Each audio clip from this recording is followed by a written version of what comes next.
هذا الفيديو الأسطوري، وسوف نواصل رحلة الدوري. بقيت مباراة واحدة، ولكن سوف نضطر بما أننا لا نملك يعني أوكي مجانا، وسوف أشتري للأسف. أوكي، أخذنا 8 نقاط مجانا، وسوف نلعب ضد العربي القطري آخر مباراة. يجب أن أسجل في هذه المباراة هدفا، وأصنع هدفا حتى أصل إلى 40 مساهمة تهديفية، وكما نقول بالعامية من مرسى بدينا نقذف.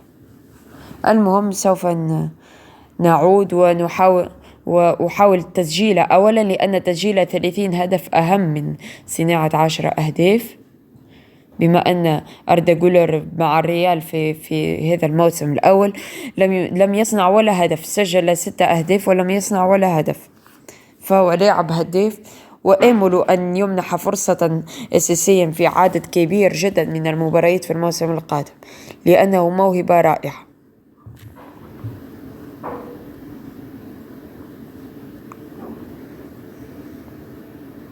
أوكي،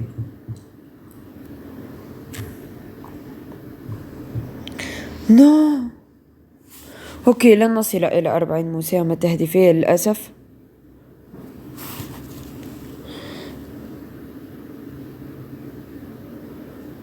لماذا لم يمنحونا ركلة جزاء نختم بها الموسم؟ هاي أسيست، ليه تافه.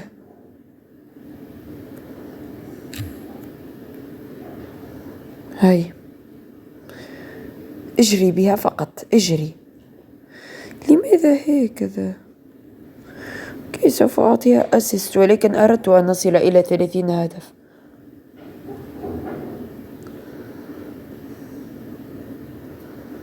لا تنسوا يا أصدقائي دعمي باللايك والاشتراك.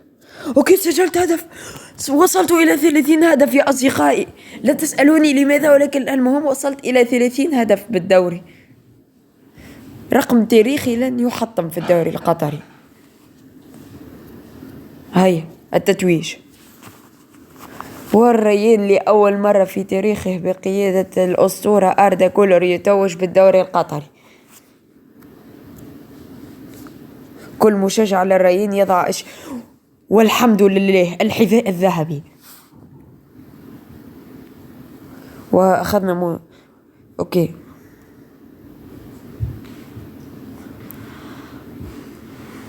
يجب الآن أن أتصرف بذكاء. من ناحية النجوم يمكن أن أذهب إلى نادي في الدوري الإنجليزي، وعندما أذهب إلى الدوري الإنجليزي فقد عدوا إلى الدوريات الخمس الكبرى، ولكن في الآن نفسه فإن الراتب، أظن أن الراتب ليس كبير. ليه كبير؟ أكبر من الراتب الذي منحني إياه الريان. أوكي، الريان رفض أن يزيدني ولن يقبلني في النادي للأسف. هم طماعون، لا يريدون التجديد مع هداف الدوري، وهذا 95. قبل أن يزيد فإن الدوري النمساوي ليس سيئا، حتى هو رفض. لماذا تكرهني الأندية؟ هذا 88 فقط، لن أقبل. أوكي، هذا صار 107. سوف أرى هذا كم يصبح أو سيرفض. حسنا، هذا أصبح يا أصدقائي 106. يبقى العرض الآخر أفضل على 10 كوينز يا أصدقائي. لا أظن أن 10 كوينز سوف تكون يعني ثروة كبيرة.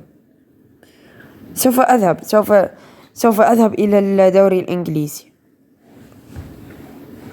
أوكي، انتقلنا إلى الدوري الإنجليزي، وأنا هداف الدوري التركي الدرجة الثانية في موسم، وهداف الدوري القطري في موسم آخر. وسنبدأ الموسم. انظروا يا أصدقائي، كل موسم الدوري والهداف. انظروا التقديم: 79 هدف و22 أسيست في موسمين، رقم خيالي. طبعا هذا نادي ضعيف ويمكن أن يذهب إلى الدرجة الثانية. النادي الذي انتقلت له ميدلسبراخ، لا أعرف ما اسمه، لكن هو نادي جميل على كل حال. سوف نحاول أن الآن يا أصدقائي المهمة صعبة جدا، يجب أن أكون هداف الدوري الإنجليزي، ولهذا سوف أغير الاحتفالية. لا تسألوني لماذا. كيف هي هذه الاحتفالية؟ لا لا لا أريد.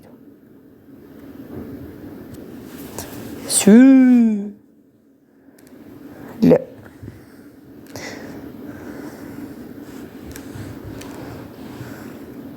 هذه الاحتفالية إذا احتفاليتي. أوكي، مثل كيليان مبابي. لا أريد أن أقوم باحتفالية مثل احتفالية شخص ما، أريد احتفالية خاصة بي. هذه أيضا مثل كيليان، هذه مثل محمد صلاح. سوف أقوم بهذه يا أصدقائي لأن محمد صلاح كما تعلمون هو هداف، هو في الكثير من المواسم كان هداف الدوري الإنجليزي. وسوف أختار كذلك احتفالية كريستيانو رونالدو لأنه هو كذلك كان هداف الدوري الإنجليزي في يوم من الأيام، فقد أصبح هداف الدوري الإنجليزي أنا كذلك. سوف أحتفل كل مرة احتفالية منهما. والآن لنبدأ الدوري الإنجليزي ضد برمنغهام. أظن أنه أسهل خصم يمكن أن نواجهه، وهذا أول هدف لأردا في الدوري الإنجليزي. أوكي، كيف سيحتفل؟ البداية، هي ركلة جزاء يجب أن نتصدى لها. أوكي، ضمننا 3 نقاط ثمينة. لماذا لا يا أصدقائي؟ قد ننافس على مركز يؤهلنا إلى دوري الأبطال أو الدوري الأوروبي أو حتى دوري المؤتمر.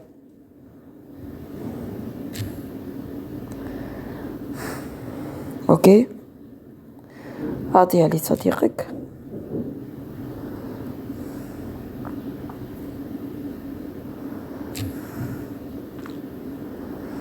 أوكي، سجلنا في أول مباراة وهذا عامل إيجابي جدا حتى أحفز لاعبي على تسجيل المزيد.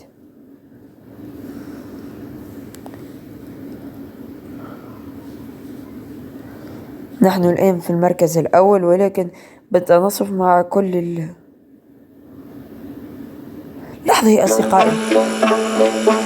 لا، أظن أننا في دوري الدرجة الثانية. أظن أنهم قاموا بالتحايل علينا. ليه؟ الدوري القطري أفضل من دوري درجة ثانية إنجليزي. نحن في الدوري درجة ثانية. انظروا الفرق يا أصدقائي.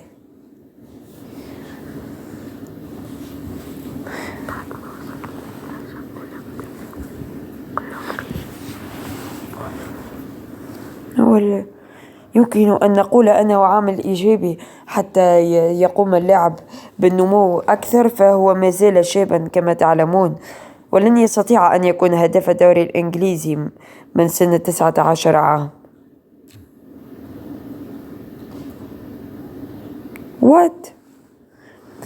إضاعة أول ركلة جزاء له في تاريخه. يا أخي عمرك ما تشارجي أكثر. هذه المرة سنسجلها على اليسار.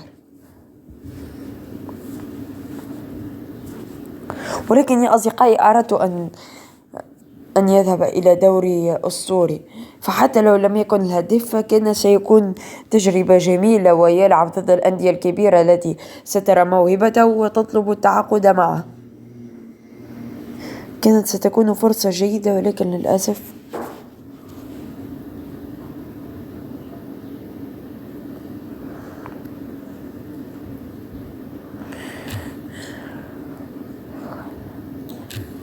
أوكي سجلناها، ظننت أنها ستضيع. أوكي احتفل مثل محمد صلاح، كل مرة سيحتفل مثل أحد.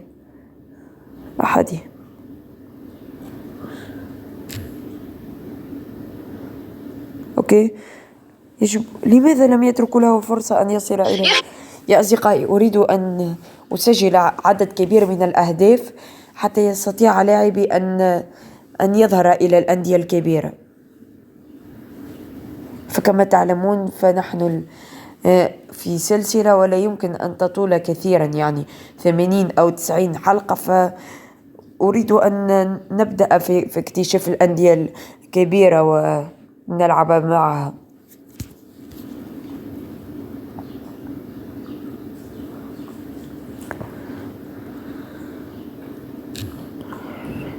أوكي الآن سيحتفل بسو.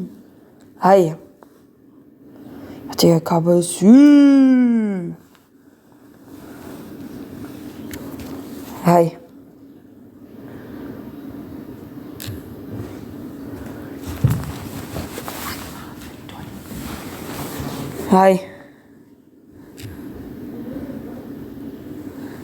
خطير. أوكي هيا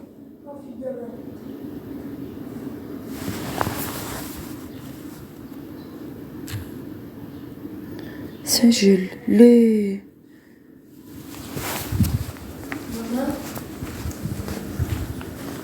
للأسف أضعناها، أردت أن أسجلها.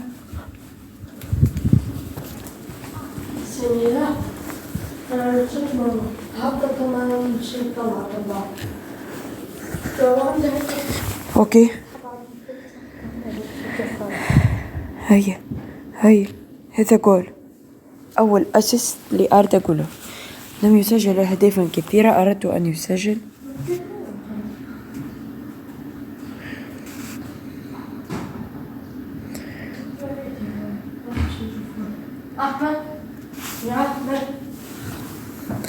أوكي ضد ميلويل،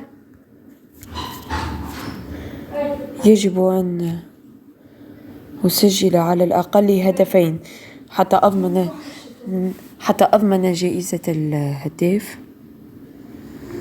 يسف على الإزعاج، فأنا لم أجد حلا إلى المونتاج يا أصدقائي. لو أجد فقط كيف أمنتج سترون كيف تصبح الفيديوهات أسطورية. هاي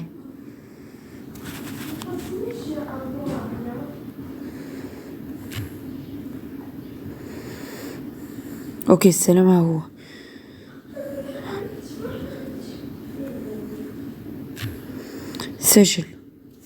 سجل هدف أسطوري. هاي احتفالية محمد صلاح هكذا. أحسنت. قولوا لي الاحتفاليات التي تريدون أن يقوم بها لاعبنا في المباريات القادمة. أوكي الآن مثل رونالدو. أقسم بالله يا أصدقائي سلسلة ممتعة جدا، والله حرام عليك لو لم تضع لايك. محتوى أسطوري يا أصدقائي، انظروا المتعة. هو أصلا مزيج بين كريستيانو رونالدو لأنه قوة تهديفية وبين محمد صلاح لأنه يلعب في الدوري الإنجليزي وهو الهداف، وكذلك هو جناح أيمن، فهو دائما يلعب على الجهة اليمنى. لو لم تلاحظوا كأن اللعبة عندما رأت أني سميته أردا جولر قامت بوضعي على الناحية اليمنى لأن أردا جولر جناح أيمن. لو تسجلها فقط. واي أقسم بالله يا أصدقائي فرصة سهلة، لماذا لم يسجلها؟ لو فقط تتحسن اللعبة أصير بالتدريب، يعني لاعبي يتحسن. مثال في الشوت، لأن الشوت والفينيشنج ليس أسطوري عنده. وات؟ انظروا يا أصدقائي، الآن علي ألا أضيع ولا فرصة، وإلا أوكي سوف أستغلها حتى أستطيع أن أضمن نوعا ما أنني سوف أنتصر في هذه المباراة، لأن تلك الصفارة تعني أنها ركلة جزاء في آخر المباراة، وكما تعلمون ركلة جزاء ومع تسجيل هدفا من هذين الهدفين يعني أنني سجلت هدفين ونفوز 2-1. سوف أمررها.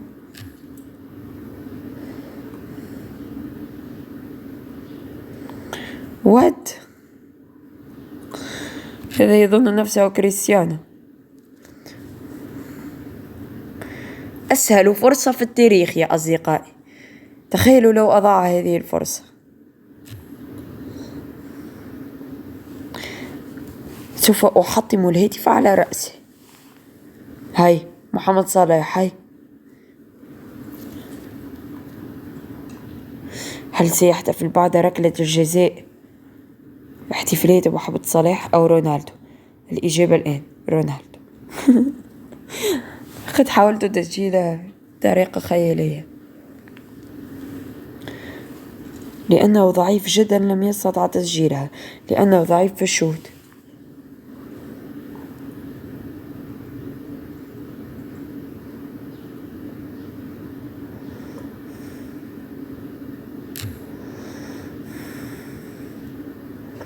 وات؟ هذا حرس أو Okay guys, I need to ask you. أظن أن هذا وليد حرس كابتن ماجد، ليس حرس في الدرجة الثانية. وضعتها بالملي فبكل هدوء تصدى لها. كي لعبة غبية.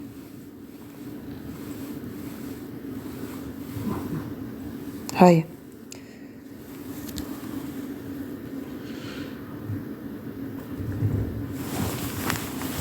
اوكي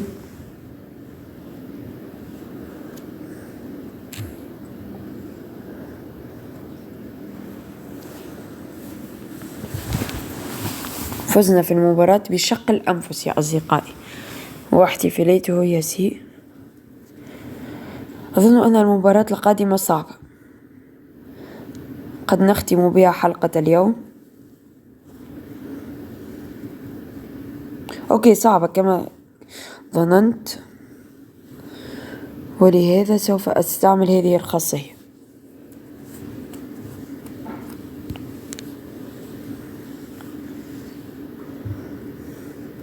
خاصية الدقة، لأنها تفيدني أكثر من ركلة جزاء. أنا لا أضيع أبدا تقريبا بهذه الخاصية، خاصية الدقة. انظروا يا أصدقائي، انظروا الغباء، لكنه واقعي نوعا ما، لأنه دوري درجة ثانية. لن تجد كريستيانو رونالدو يلعب فيها، طبعا ستجد لاعبين ضعفاء جدا، وهذا ربما يشجعك للخروج منه في أقرب وقت. واو أوكي، قلت لاعبين ضعفاء ولكن ليس أغبياء. انظروا لاعبي، حتى لاعبي صار غبيا. كيف سوف نستغلها؟ لأن ركلة الجزاء تمنحه حظوظا ليفوز بالحذاء الذهبي الثالث، ويصير أكثر لاعب فاز بجائزة الحذاء الذهبي في التاريخ، كل موسم يفوز به. تخيلوا يا أصدقائي، هو ليونيل ميسي قد فاز به 6 مرات على ما أظن، وهو الآن فاز به مرتين في أول موسمين له، عمره الآن 20 سنة. معنا خاصيتين يا أصدقائي، أفضل خاصيتين، خاصية ركلة الجزاء وخاصية الدقة. أوكي هذا أسيست، هذا رقم 30 أعطيته أسيست، يجب أن يرده لي. ذكروني برقم 30، لن أخرج من النادي حتى يرد لي الدين. فأردا لاعب هداف وليس لاعبا صانع ألعاب. وات؟ ولا لاعب يتقدم ويلمسها برجله حتى. اوكي هذا واو. لما أردت أن أعطيها لأردا صار هذا اللاعب نجما. ورقم 30 الذي أعطيته الكرة حتى يسجلها فأضعها، وأضاع علينا هاتريك بأردا جولر. هيا بعيد، هيا رقم 30 أرنا قدراتك. واو أسطوري.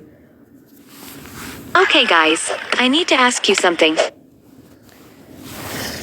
أوكي أصدقائي، قولوا لي في التعليقات هل نبقى عندما نصعد إلى الدرجة إلى الدوري الإنجليزي، هل نذهب إلى نادي أفضل أو نبقى في نادينا بما أنه صار في الدوري الإنجليزي، أو ربما نذهب إلى نادي في نادي قوي مثل يعني من مستوانا.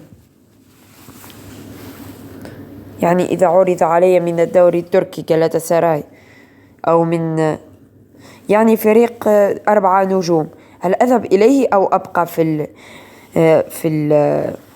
هذا النادي لأنه في الدوري الإنجليزي؟ أظن أنكم فهمتم قصدي، فقولوا لي في التعليقات. ولا تنسوا الاشتراك حتى نصل إلى 70 مشترك. أوكي، هذه الكرة مستحيل أن يتصدى لها. نعم مستحيل. والآن ضمننا التعادل ضد خصم قوي واحتفالية محمد صلاح. والآن ركلة جزاء تسبب فيها أردا جولر وسيسجلها أردا جولر. هيا هنا، لن تضاع، لا تضيع. أوكي، لا أعرف كيف سجلت ولكن المهم سجلت، وأردا جولر سجل هدفين واحتفالية سوء. كل مباراة هدفين تعني أننا سوف نسجل من هنا إلى نهاية الموسم. أوكي، كم لعبنا مباراة نحن الآن؟ سوف أرى في المسيرة. لعبنا 5 مباريات، سجلنا 9 أهداف وأسيس، يعني كل مباراة أسجل هدف فاصل 8. والمشكل أنني كل مباراة أقوم بمساهمتين تهديفيتين، وكل هذا وتقييمي ليس 10 من 10. أوكي، موسمي في الريين كان أسطوريا. لعبت 22 مباراة، سجلت 30 وصنعت 9. وهذا الموسم سجلت 49 هدف يا أصدقائي، وصنعت 13 هدف، يعني ماكينة تهديفية في 34 مباراة فقط. كل مباراة أسجل هدف فاصل 4، يعني أقل من هذا الموسم. يعني إذا وصلت في هذا الموسم بالتسجيل هذا الكم من الأهداف فسوف أسجل لا أعلم كم من هدف. لحظة فقط، سوف أسجل حوالي أكثر من 50 هدف، وربما أصل إلى 60. سوف نحاول أن نصل إلى كم من هائل من الأهداف. هذه المباراة نسجل فيها هدفين، سيكون الأمر جيدا ومساعدا لنا. ولكن هذه ركلة حرة لن أستطيع تسجيلها، ولكن فرصة لأصنع، لأني حتى الآن صنعت هدف واحد، والآن صنعت هدفين وسجلت 9. يعني أظن أني يجب علي أن أساهم الآن بهدف إن أردت أن أبقى على نفس وتيرة كل مباراة مساهمتين. يجب أن أسجل لا تهمني الصناعة. هيا بالقدم اليسار. يا غبي، انظروا الغباء يا أصدقائي، والله لن أستسلم. يجب أن أقوم يا أصدقائي بتحقيق المهمة، ولكن هدفنا الأكبر هو أن نستطيع من هنا إلى نهاية الموسم تسجيل 50 هدف. فلو وصلت إلى 50 هدف يجب أن نصل إذا وفيت أنا بوعد 50 هدف أنتم توفون بوعدكم 70 مشترك. هذا ميثاق بيننا.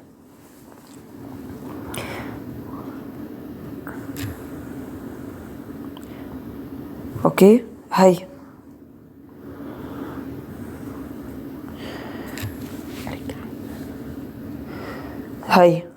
هذه كرة.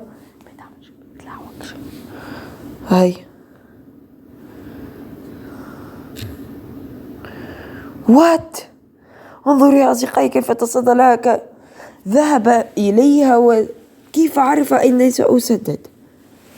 غباء يا أصدقائي، غباء. وأضعت مهمة المساهمة بهدفين كل مباراة، يعني يجب أن أسجل هاتريك في المباراة القادمة. لكن شيء جيد يا أصدقائي، انظروا، 8 محاولات قدموها لي لم تبقى منها إلا هدفين. 8-2. آسف لمشجعين برشلونة. هذه ضد لوتون تاون، فريق قوي كما تعلمون، دائما يصعد إلى الدوري الإنجليزي الممتاز، وأصلا هو الذي حرم ليفربول من لقب الدوري، فيجب أن نحتاط. لكن ليفربول أصلا فريق عجائز.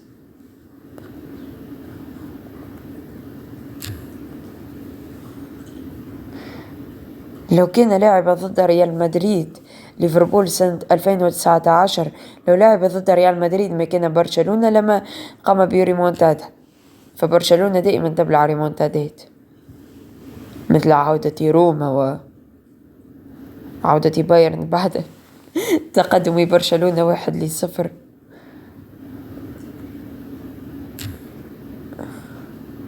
وات، اوكي، الحمد لله أنه مجانا. هيا اهرب يا غبي، هيا غبي، هيا. لا، أعطاها للاعب مباشرة يا أصدقائي، لم أرى. أوكي، سوف يضيع علينا الدوري. ندمت يا أصدقائي أنني لم أبقى في البايرن. بايرن، أيوة بايرن، في الريان. وات، أوكي، أول خسارة في الموسم. شكرا لكم، شكرا لكل اللاعبين، أحبكم جدا، أنتم أساطير. شكرا لكم. حتى الدوري الذهبي ذهب، أول دوري لم أحقق فيه الدوري الذهبي. انظروا، من المركز الأول إلى المركز الخامس بهذا التعثر. واو، أسطورة.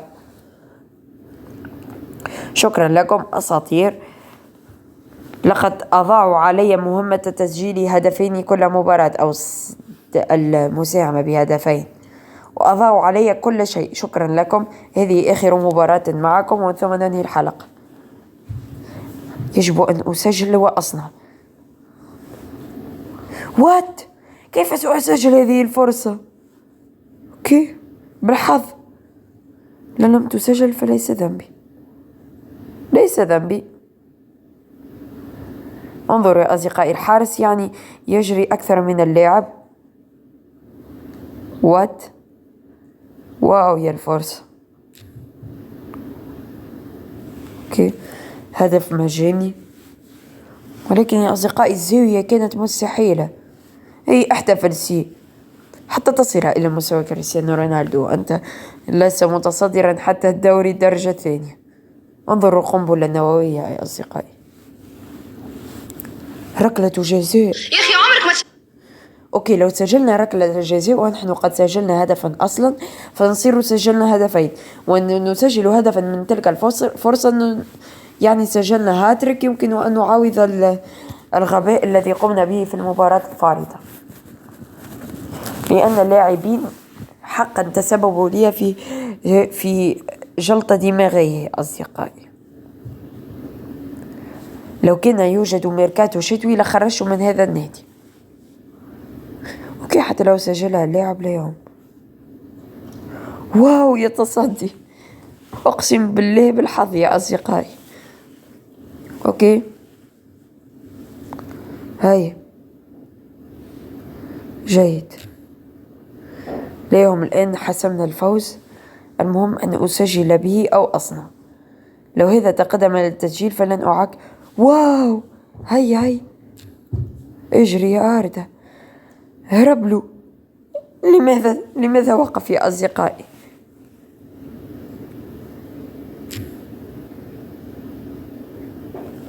وات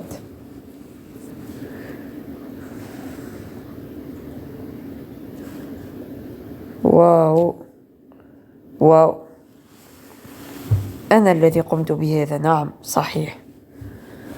الله يلعن الدوري الفلاحي يا أصدقائي. الدوري الإنجليزي معروف دوري فلاحي، لا تقولوا لي أفضل دوري في العالم. صحيح أن كل الأندية قوية، لكن كل موسم مثل البايرن ميونخ ومثل باريس سان جيرمان، كل موسم الفائز هو. نعم الجواب صحيح، مانشستر سيتي. وكلوب كل موسم يخرج بعد المنافسة هو وأرتيتا إلى آخر لحظة. ليفربول تتعثر في آخر اللحظات، وأرسنال تتعثر في الموسم عديد المرات.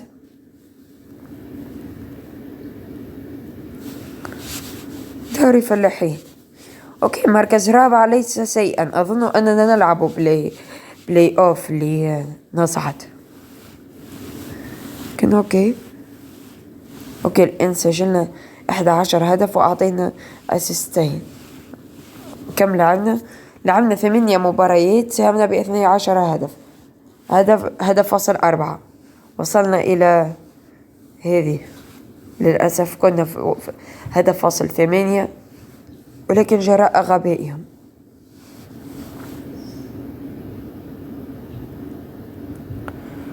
أوكي كم عمره اللاعب؟ عمره 19 عاما فقط. أوكي سجل 90 هدف وأعطى 24 أسيست في كم من مباراة؟ 64 مباراة، سجل 90 هدف يا أصدقائي. معيار ثقيل. أوكي ننهي الحلقة هكذا. لا تنسوا الإعجاب بالفيديو والاشتراك بالقناة. إلى اللقاء.